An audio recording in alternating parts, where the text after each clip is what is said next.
Good afternoon, everybody. It's Sunday, so you know what time it is. We are here to talk some One Piece. Chapter 1143. I'm happy to let y'all know there's no break next week, and then there's no break after next week's chapter. So we're in for a lot of One Piece. 3 weeks of One Piece conversations and talks. And Elbath has been cooking, man. We can come from a lot of different angles here. Riddell, where would you like to start? Well, we could start as surface level as possible. Cover page, Ayo, Shadow. It's based on a reader request, a Straw Hat Crew car chase by a Negi Sile. So shout out Oda doing a fan request cover page. Yeah, I think the flying fish were actually introduced in a filler, if I'm not mistaken. So it's pretty cool to see them come back. We're taking a little break from the whole Yamato story, getting something a little bit more lighthearted. Oda cooking as usual. Looks pretty cool. The colors align with our cast. I'm fucking with it. Dope. Yeah, pretty dope. Also, do want to point this out as well for these. We do these One Piece lives every Sunday, 3 p.m. EST. So wait for the official chapters to come out, all that good stuff. And now we'll be putting our discussions on the podcast directory. So now it will be available on Apple Podcasts, Spotify, all those, different podcast stuff. So they could see our One Piece takes because, at this point, I think it's fair to say we got One Piece ball knowledge. Miles leading the ship, of course. So make sure you guys support over there and rate that podcast 5 stars. Yes, sir. Overall, I think the chapter was good, and we got a little bit more abilities from old man. What's his name? Oh, Killingham. Well, no, Summers. Both Summers. Actually. We got explanations for both. I'm glad you started there. And that's what I wanted to talk about actually myself. Summers is stealing the fucking show. It seems like I can't even think of old boy's name anymore. Once Shamrock left, because Killingham doesn't really speak much outside of the mission, and Gunko's almost damn near mute. Summers is just yapping. He's the prototypical sadistic celestial dragon. He has no regard for Ningen, human life. Everything's a game. He's laughing. He's falling out of his chair. He's giving me Sanji vibes without the perversion. He's just here for a good time. He's having fun. We learned in this chapter that he has the thorn fruit, and that's kind of what's preventing all of the teachers from being able to touch the students, right? Based off the verbiage he's saying, a lot of people are interpreting it to think that he has like the power to control love. That's not how I see it. How I see it is when you have these objects possessed by these thorns, despite taking pain, damage, or whatever the case may be, if you truly love these people, you're going to still try to free them no matter what, despite what damage you take, even if it means dying. And he finds immense pleasure in that. I'm rocking with him. I like Summers. Yeah, Summers definitely has a lot of personality, which is steering the ship here. And yeah, I'm very curious on how deep they're going to go with the thorn fruit. I think a lot of conversation we had leading up to this, their initial introduction, of course, and then looking at different characteristics regarding the characters and trying to come up with theories on the devil fruits. I think a lot of people were kind of on the point with the idea that he was going to have some more plant-based devil fruit, which is the general idea. But considering they kind of leave it at thorn, there's definitely more application there. It's not just plants. You could definitely go a lot of routes. And it's interesting that the initial way we see it being used is that it's invisible. And then when they tried to free him, that's when everybody got stabbed. And I mean, we saw the other guy. Now, when you get hit by these thorns, these mess you up. This is not just normal. Oh yeah, you got poked by something pointy. You got messed up. So yeah, these thorns are probably going to have some pretty crazy application when he uses it in a fight in particular. I'm interested. I think so far, especially since the chapter was called God Knights, the God Knights are moving me. The God Knights are moving me so far. They are. we're gonna come back to Summers, but something that stuck out to me. If we remember Kaido, and I am going to use a Pokemon reference in the midst of here. If we remember Kaido, who is I can't talk right now. We remember Kaido, who's the only other dragon devil fruit we've seen thus far, other than Momonosuke, which is basically a fake. Yeah. Kaido's fruit is the Uo Uo, which is fish model Azor dragon. Killingham's is not a fish fruit. It's a dragon fruit. So I'm wondering, what is the distinction that Oda is trying to make here, and why wouldn't they all be fish? Luffy's fruit is special. It's still a human, just like Sengoku's is a human, just like Chopper's is a human. So why is Killingham's just a dragon, no fish association? Only a dragon? I find that to be pretty weird. I wonder if it's going to be a Killingham exclusive thing, or if we're going to see more dragons that are similar to this dragon style thing. Because if I'm sure, even Marco's is bird. All of these mythical Zoans stem from regular non-mythical creatures. He's the only one where he's mythical through and through. I find that to be pretty weird. Another thing that stood out to me about a double fruit, because we learned more, it's kind of a gaggy style thing. He mentions that although he can pull things from dreams, he pulls that salt shaker from the dreams and gives them some rock salt. He notes that there's no calories, there's no energy. And while you could easily write that off as just a statement, I think that's going to play into the effectiveness of his devil fruit. Maybe not quite so similar to Genjutsu, but if you can kind of see through the dream, or the nightmare rather, it doesn't seem like there's going to be too much to his devil fruit, because there's not actually anything there. It's all just dreams. So yeah, at first I was initially very terrified of his devil fruit, but it's seeming like it might be a little bit easier to manage than I had first anticipated. I'm going to give it a little bit more, not leeway, because I actually think there is so many interesting applications for his devil fruit in particular. But to kind of address the first point in terms of dragon, I did think that was interesting when I first saw it too, that his is just a straight out dragon fruit compared to Kaido's, who wasn't. And the best way I can probably interpret that is that Kaido's fruit probably gives more like the generic, especially based off like the fish and the lore behind that mythology, kind of a more generic dragon type abilities, like with the clouds and all that stuff, to flying. And like he didn't have anything too unique in terms of what his dragon abilities were.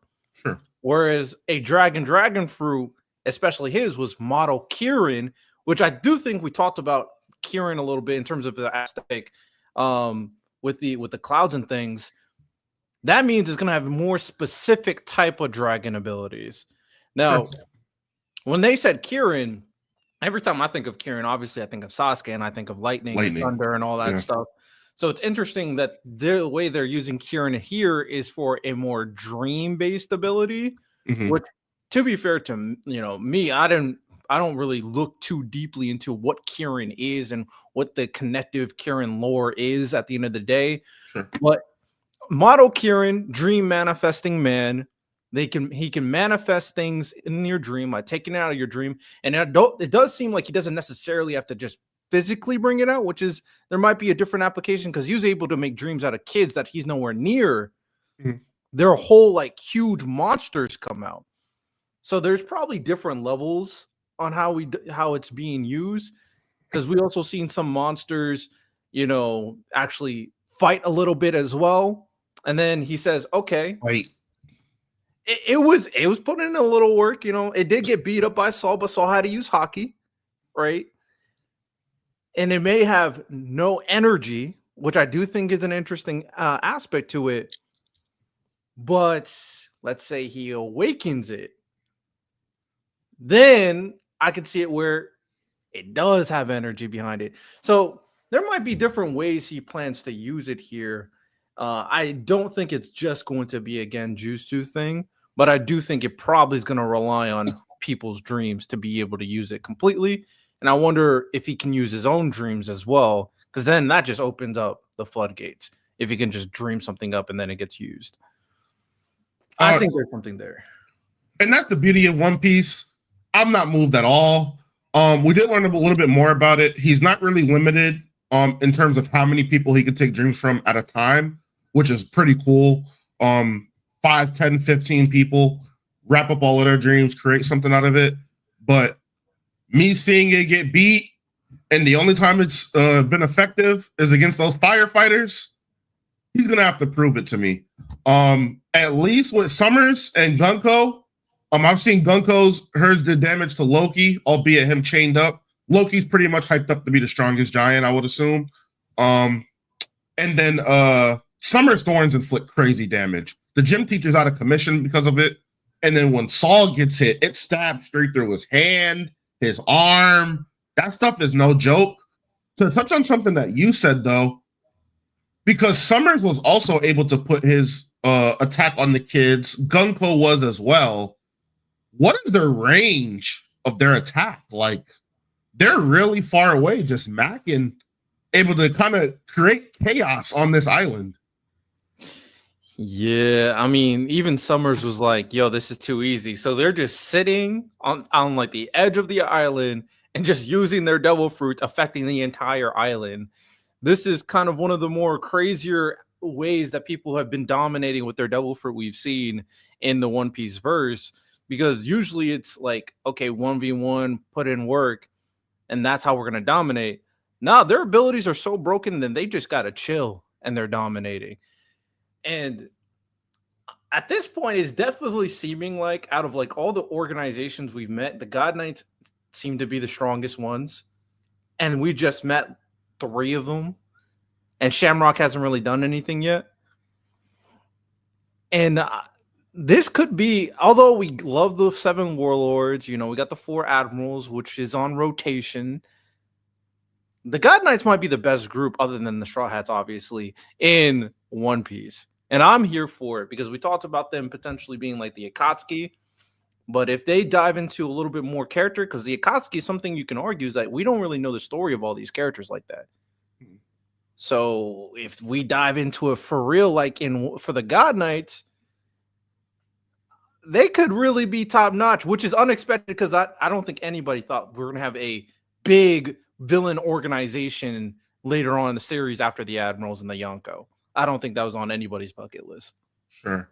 And I think the beauty of it is the personality. In a lot of anime and manga, we get these villain associations, these groups, and it seems like they're all too cool for school, brooding, evil, edgy. They're like edgy guys. The Akatsuki, we love them. They're edgy. Itachi's edgy. Pain's edgy. They're just, ooh, I'm a badass. These guys are fun. I'm really enjoying the God Knights, other than Shamrock. Shamrock fits the edgy, mold. Gunko's like the little kid of the group. They pick on her. They troll her. Summers is like look at that. She's cute. Summers is like your uncle. He came in with his shoes off and his underwear. He's just been laughing, falling out of his seat. And then you got Killingham. He seems like your very smarticles, chill guy at a group. I'm just here to do my job, get paid, and go home. He's not doing too much extra. He's just fulfilling his mission. I didn't think I was going to have this much fun with the God Knights. Seemed like they're going to just be a wall to overcome, but they might be sticking around for a little while here. I don't see them falling here. I feel like their game is going to be thwarted, but as far as like falling, I think he's giving them way too much personality. And what I like about them too is it doesn't seem like there's a hierarchy amongst them. We have the Supreme Commander being Shamrock. The rest of them talk very cordially amongst each other. There's no, I'm above you, I supersede you. Summers, Gunko-chan, Gunko replies telling him to shut up. It's just very free-feeling. They feel like a pirate crew, and I love that. Yeah, it makes us kind of invested to see the rest of the God Knights. Because at this point, I think there's speculations that there's like around 10-ish God Knights potentially. Mm-hmm. Which, similar to the Akatsuki vibe, will have. And Final Saga, I don't know if he plans to go, okay, we're going to meet them in increments and then the Straw Hats will take them down like every arc. But now that you have this huge organization with this much charisma, and the expectation is like, we want to see all of them now, what their story is, what their ability is, what their character is. Now we got a whole villain group that the Straw Hats have to deal with now, in addition to Blackbeard's entire crew, in addition to Emu and obviously the Elders. So, and of course, there's still admirals left. There's still Fujitora. There's still Akainu. There's still Green Bull. So yeah, there's a lot of threats that the Straw Hats have to deal with at this point. I agree that the God Knights are super interesting, super entertaining as of right now. And it also brings the potential that they could just be just straight evil. Like, Summers doesn't seem like a good guy by any means, but there could be that other. There's a reason why I believe the way I believe. There's a reason why I'm on this side, which always makes the storytelling more interesting. And then it also plays into, are the Straw Hats going to be making the best decisions moving forward? Because I do think that's where Oda is moving into the story, with the ambiguity of who's on the right side of history, who's the good and bad guys. Yeah, I'm all for it. Just another level, man. Oda's cooking per usual. I'm here for it. And yeah, and I am more curious about Killingham and what he's going to provide. I do think there is going to be. I think he's going to be the MVP out of this group. Man, he's beating up firefighters. We moved. Hey, he's not trying though. He's beating up firefighters and also putting food on the table for everybody here. Hey, man, they vibing. They vibing. I guess we go over to Loki. Yeah. I want to start by saying, Riddell, he was right. Zoro needed to be here. Zoro's not buying none of this shit. He hasn't bought it since the first moment he saw Loki. And it's kind of seeming like all the Loki bluffs, Zoro's just like, yo, the dude's bluffing. So we see Loki. He struck the tree, if not last chapter, the chapter before. And now he's threatening to do something again. I'll annihilate everyone in the Sun Realm if y'all don't let me go. And you got Hadradine, all of them. They're here. They're like, no, Loki, think about the children. Zoro's just like, bro, don't fall for it. He's not gonna do anything. He can't do anything. Luffy steps up here. He's like, listen, man, if you're gonna do something, I'll be the one to put you down. And we see Luffy for the first time not use muscle balloon. This is now arm balloon. This is a new move. He's never done this before. He's done muscle balloon to get in gear 4. He's done bone balloon to get into gear 3. Now we have outright arm balloon. I think this is a product of him kind of mastering gear 5. That freedom that he gets in that form is now translating into his base. And he taps Loki, and Loki just falls right over. And if you go to the next page, Riddell, Zoro's like, bro, the man is on death's door. He wasn't going to do shit, basically. Zoro's aware of it. Loki's down. The part that scares me about it is Loki's going to apparently be out of commission for months, according to the injuries that he suffered from Shamrock and now Luffy. So while I do think Loki's going to have an integral part to the remainder of Elbaf, I don't want to say he's going to be sidelined, but he's definitely going to be in a reduced power role, I would say. Unless that other anklet gets off and his devil fruit has the properties of healing. What do you think, Riddell? Yeah, I'm with you. Shout out Zoro. Zoro is really showcasing real good leadership.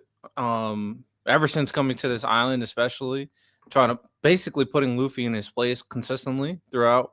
And at this point, it's great to see, like, if you obviously the situation will happen with Going Mary and Usopp. Basically, ever since then, Luffy outright just like, okay, Zoro, I hear you. I'm gonna listen to you. Because like Zoro knows what's in the best interest of everybody. Luffy sometimes is free going, and Zoro's like, no, you gotta be captain. You gotta be locked in. It ain't sweet, especially now that you're a Yonko. And I'm glad Zoro's kind of taking control of that role. But you were also right in the sense that the chapter ended with the idea of, do you think that I really did that? And the Hadra Dean's gonna have a huge role. Loki right now, I do. He's definitely seems like he's being nerfed. Now, obviously, he could get big time healing with people like Chopper. Sure. You know, Chopper could do a lot of great things, of course. So that's very possible. And then he shows how strong he is, because it seems like, based on what we've seen from the God Knights already, this isn't going to be an easy fight. A lot of people are going to struggle with these 3 God Knights, and they also know that the Straw Hats are there. Gunko confirmed it. She knows the Straw Hat crew's there, and I wonder if she also knows that Luffy is. I feel like they have to know that Luffy right now, as of right now, is Joy Boy. I feel like that their intelligence at this point makes me think, especially with what happened to the elders, like they need to be locked in. They need to have this knowledge at this point. So I'm investing my stock. I think she knows. I don't think Summer's in killing him, though. But I think she knows, and this is playing up into my theory. I don't think she's going to turn this arc, but I do eventually think she's going to turn. But following the theme of One Piece, every arc needs that fallen hero, which to me, that's the Loki archetype, the fallen king or the king that failed their mission, which is Herald. And then you need that person who's going to turn the tides of the battle, who's on the opposing faction. I think Gunko's going to be that person. Last arc, well, Wano, it was Yamato. I think Gunko's going to be that next person, and we've seen it throughout their story. Alabasta, it was Vivi. Sky Island, it was the former king. I think his name was actually God. Every arc, you've had that person who was part of the villainous faction of some way, in some shape or form, and they switch sides. Gunko's going to be that person. She knows of Nika already, and she's terrified of it. I think she's going to see Luffy in action. She's going to understand he's not a terrifying, terrible person, and that's going to kind of influence her events. Because although I don't believe in killing him like you do, and I heavily believe in Summers, it's not striking me that this is a power fixes all arc. I don't think being stronger traditionally than these God Knights is going to move the needle. I just don't. Yeah, I agree. Sauce asked a question. Didn't Chopper get that shot from the Doc and Wano that they used on Zoro? I mean, they did, but do they want to use it on a person who they don't know? They could if they feel like they need them. Yeah, I think they would probably have to if Chopper gets involved, because I don't even know where the hell he's at right now. Also very true. I think for the most part, I'm with you with the Gunko stuff. I mean, you know, when you read as much manga as we do, of course, you can kind of see certain things for how they're portraying the character. Gunko obviously has a lot of mystery behind her for a reason. And she also has that kind of archetype where, yeah, she's kind of a badass, she's kind of a fiend, but she has these like cutesy, you know, kind of adorable type moments. So it's like, is she that bad? That's what people are going to be thinking. Is she that bad for being like this? Either way, whatever Oda wants to do, whether he wants to kind of keep her or switch her at some point, I'm fine with. But I'm also fine with the idea that whatever she knows about Joy Boy and Nika is so deeply embedded that she's going to struggle with this the entire story up until the end. Sure. And it could cause for a major decision that needs to be made at some point. Especially if your theory about her being related to Emu is true. I mean, it's not, you can't get any bigger than that. Also, speaking about Emu real quick, did you listen to the English dub for Emu? I did. It sounds like a woman. It does. I wouldn't be surprised. Me neither. A lot of people have been theorizing it being a woman. And it's kind of crazy how dub and sub acting kind of can give so much away. Sure. But yeah, I know they try to put those layers of voices on top. Nah, it sounds like it's a woman. Yeah. It sounds like a woman right now.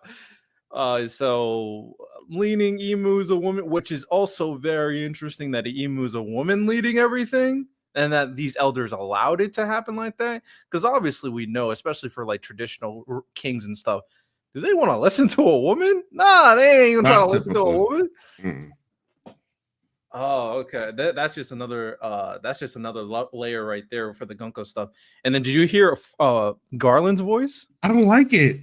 You don't? I like Maduro's voice actor, but it just feels weird. Like, here's the thing about iconic voice actors is I'm not gonna hear Garly anymore. I'm just Maduro. Like, ugh. Now I hear you, because sometimes it'd be like that for like Natsu's voice. Yeah, you can hear it in other characters. With that said, I do think the goofy haircut and the deep, intimidating voice is kind of like off-putting, but it also makes me think that Garland is going to be a savage. Because you don't just put Madara's voice on people like that. He's going to be a savage, and he's going to do some savage stuff in the story. For sure. Yeah, he's one of the characters I've been most kind of afraid of. I do not think he's going to be a pushover. I don't think he's going to be here to play games.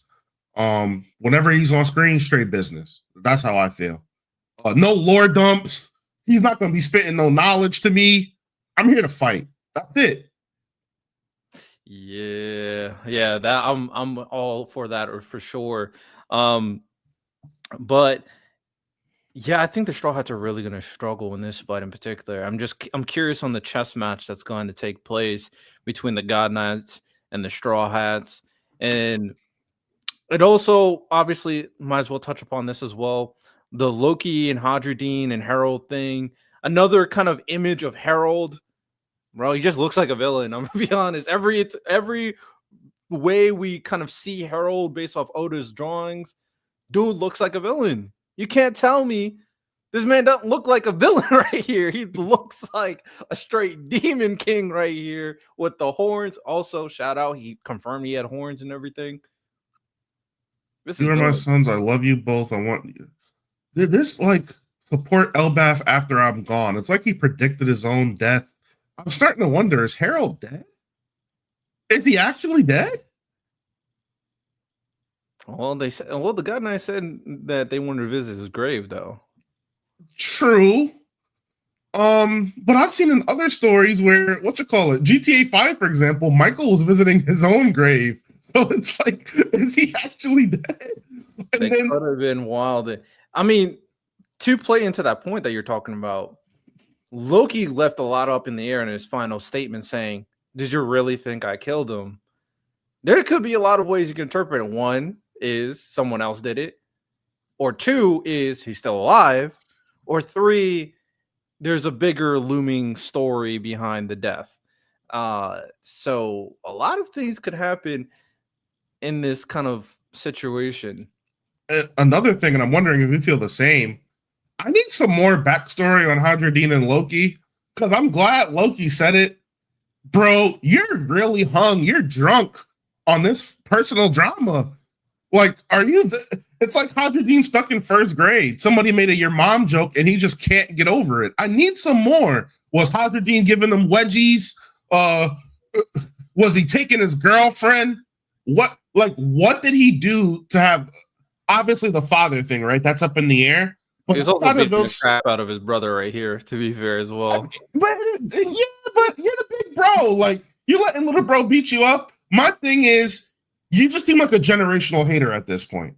Like, you can't see anything outside of Loki evil, Loki bad. Like, how can Zoro, somebody who doesn't even know Loki, immediately see through the bluffs? And you, not only his brother, but your big brother, you can't see anything.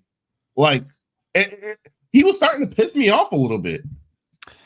I'm willing to give him more leeway here, because it's kind of similar to like Sanji's situation, where Sanji was bullied the crap ton by his brothers, beating the crap out of him consistently. If that is the route we're going here, where especially like Loki discriminated against Hadradine, he called him a bastard.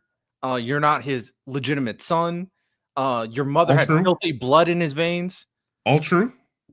That's not something you say to your brother. Oh, you're mad at the truth. Hey, that's crazy. I hope his mother has a little bit more. There might be some more into it, other than I'm an ancient giant and you're not an ancient giant. Sure. To kind of give Hadradine a little bit more oomph, because he's just not in the same level. Like, there's a gap. There's a huge gap. So Hadradine needs it. Like, why did Harold get with an ancient giant for Loki and then another woman for Hadradine? There has to be a reason. Sure. So hopefully that plays into whoever Hadradine ends up being. I am curious, but I mean, if my brother beat the crap out of me, discriminated against me, said nasty things about my mother, I would hate him too. I'm not gonna Hey, lie. you I big would hate bro, him suck it too. up. He big bro. You see, at least Sanji was little bro. I get it. You big bro getting bullied by little bro could never be me. Oh man. But this definitely seems like a situation where Hadradine, you're grown up now. There's something bigger than what's going on. Sure. And that Hadradine finding this out will be very important. The question is, will their relationship get mended? How will their relationship evolve? What is Hadradine's role in the story moving forward? Because obviously Loki's super important on everything. He's being freaking huge, and apparently he can conjure lightning from his hammer somehow. I don't know how. But what about Hadradine? What is he gonna do?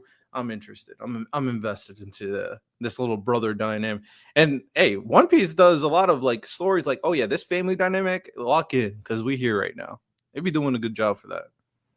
I mean, at a baseline, I feel like unless Hadradine wants to like die here, which I'm not getting that vibe. Loki and him mend things, and Loki just becomes a part of the new giant pirates. We know Loki's other crew member was the one that had them under the illusions at the beginning of Elbaf. Maybe they just unite and they just become the new giant pirates, and they fall under Luffy's fleet, obviously. Worst comes to worst is this is a super great Oda misdirection, and Loki's actually bad as shit. Which I've actually been thinking about. I'd actually think that'd be pretty dope. To be a double misdirection. But no, Elbaf has been cooking. I don't have it better than Egghead yet. I like the villain faction better than Egghead's, but I just need a little bit more. Right now, it just seems like there's a whole lot of chaos. One thing I wanted to point out, they're having those kids walk right into that fire with literally just no regard. Don't care at all. That's insane. They're like, oh, those kids walk into the fire, we'll just get some more kids. Like, that's fucking insane. But Elbaf has been cooking. Aldi Zoni. What's good? Aldi Zoni. Yeah, Summers does not care. He's like, oh, we could just get more kids. Then they just weren't tough enough type deal, which is crazy. Yeah, Summers is absolutely unhinged. He does not care about the life of others for sure. As of right now, yeah, Egghead's better, but yeah, Elbaf definitely has the potential with all the potential lore connections that it's going to unfold, with the mural obviously being brought up, with the ancient giants for sure. I'm sure Gonko's going to reveal some very interesting information about Nika that will be huge to the story as well. They got that big book that has all these stories about Nika.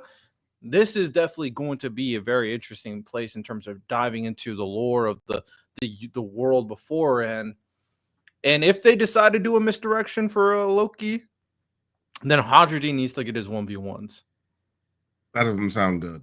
No, he is the son of the king, and he's probably kind of he's the Momonosuke of this arc. He just is. He's not Momonosuke though. Yeah, he's gonna be better. He better be better because Momonosuke was a kid. Hadradine, grown man, lock in. Momonosuke, body of Odin, devil fruit of Kaido, Hadradine. I gotta ask.